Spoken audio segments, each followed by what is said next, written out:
My name is Dr. Abyss, and everything you hear or read here must remain here. This is not just a warning, it's a necessity. It is the burden of those who tread too far into the unknown, whose curiosity leads them to places that should never be seen. What I am about to tell you cannot be understood in full, nor should it be. Once you know it, you will wish you hadn't. The desert was endless, stretching out in all directions, a silent expanse undisturbed by time. When we first found it, I thought it was just another artifact, something to catalog and move on from. But that mirror, hidden deep beneath the sands in an ancient, forgotten chamber, changed everything. The excavation team had only uncovered fragments of what seemed like a tomb, but beneath the rubble we found it. A mirror, perfectly smooth, indestructible, and inexplicably ancient. It seemed like a relic from another time, but its presence was wrong, like it had no place in this world. At first glance, it reflected nothing of the barren desert around us. The mirror didn't even show the usual dim light of the setting sun, the empty sand dunes. It was as if the world I stood in simply ceased to exist on the other side. Instead, there was a sky one I'd never seen before. Strange constellations burned like distant beacons in a void of swirling colors. Some stars appeared to pulse, while others seemed to tremble in their positions.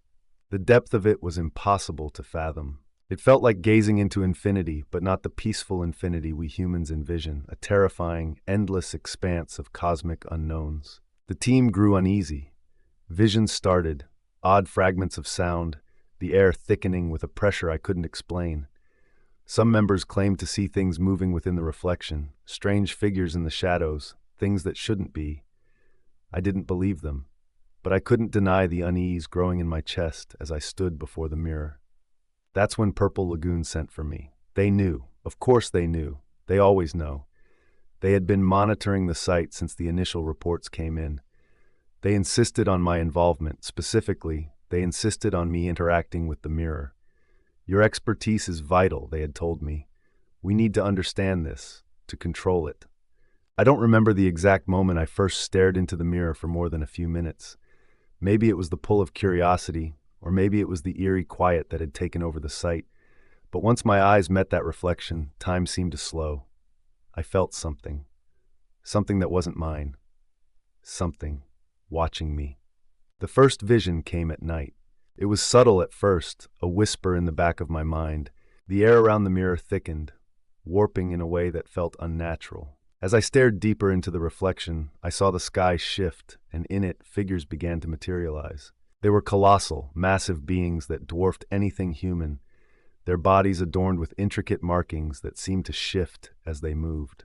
They resembled the gods of ancient Egypt beings, with the features of both man and animal, their forms crowned with ornate headdresses and enormous wings.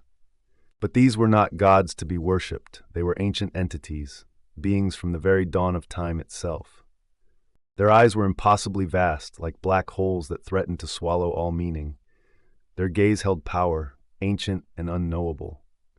They stared back at me, unblinking. I couldn't pull myself away. The mirror seemed to feed on my subconscious thoughts, responding to my every desire. Every thought I had, it showed me a piece of what could be, what might be, and what should never be. It showed me endless possibilities. But with each glimpse, I felt a sense of dread. These beings, these gods, they were not benevolent. They were waiting, perhaps for something, perhaps for someone.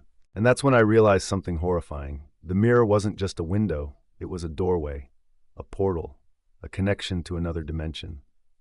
The people around me began to crack. They heard voices. They saw things. One by one, they fell silent, their eyes glazed over, their minds consumed by what they had seen. I couldn't bring myself to destroy the mirror, not yet. The scientific part of me was too intrigued, too fascinated by the potential of what lay on the other side. But as the days passed, I began to notice the changes. The sky outside began to shift, as though the fabric of reality itself was thinning, stretching. The desert, once still, began to hum with energy, as though something was awakening beneath the surface. The visions became more vivid, more intrusive, and with them came the realization of a terrible truth. This was no mere artifact. It was part of a larger network, an interdimensional system of surveillance created by beings so ancient they had witnessed the birth of the stars. Purple Lagoon knew this. They had known for decades. I found records hidden in the depths of their archives, teams sent before mine, all of them lost, their fates sealed by the very mirror I now stood before. They had been experiments, tests to see how far human minds could stretch before they snapped. The organization's interest wasn't in the mirror's beauty or mystery. It was in the power it could offer them, in the knowledge it could bring from the other side. And so the decision came. Should I destroy it? Should I shut it down before these ancient beings could ever cross into our reality, before their influence corrupted us all? The choice was clear to me, at least in the beginning. But as I looked into the reflection, I saw more. More than destruction, more than chaos. I saw an opportunity, a chance to make contact with something older than humanity, something that had watched the rise and fall of civilizations, a chance to communicate with a power that could reshape the very nature of existence. But in that moment, I saw something else, a vision of the earth burning, consumed by darkness. The gods, or whatever they were, had come through, and the result was total annihilation. Humanity gone, the world destroyed. I knew what I had to do, but I didn't. I chose to protect the mirror, to keep it, to learn from it, to establish a connection with those ancient beings. I crossed a line I swore I would never cross. I sacrificed the safety of humanity for the allure of knowledge, for the opportunity to speak to gods that should have remained forgotten. As the days turned to weeks, the effects deepened. My dreams were no longer mine, they belonged to them. The visions were no longer limited to the mirror, they bled into reality. I saw them in the reflections of glass, in the shimmer of water, in the edge of my periphery. Their whispers grew louder, speaking in languages I couldn't understand, but somehow felt compelled to listen to. My team was gone, some had fled, others had succumbed to madness. I was alone, alone with the mirror and the ancient beings that waited beyond it. I told myself I was in control, that I could end this whenever I wanted. But deep down, I knew the truth. The mirror was in control. It always had been. It was alive, or perhaps it was merely a vessel for something that was. Its influence was spreading like a virus, infecting everything it touched, and I was its most loyal host. One night, I stared into the mirror for what felt like hours. The constellations shifted, rearranging themselves into patterns I recognized but couldn't name. The figures appeared again, closer this time. Their voices were no longer whispers but roars, shaking the very foundation of my mind. They showed me visions of their world, a place of unimaginable beauty and terror, where the laws of physics were mere suggestions and time itself was malleable. They showed me what humanity could become if we accepted their guidance. And then they showed me the cost. I don't know if the decision will haunt me.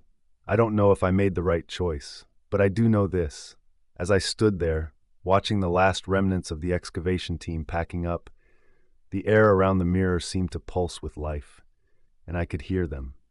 They were waiting. Waiting for me, but now they're in my head, and I can't make them leave.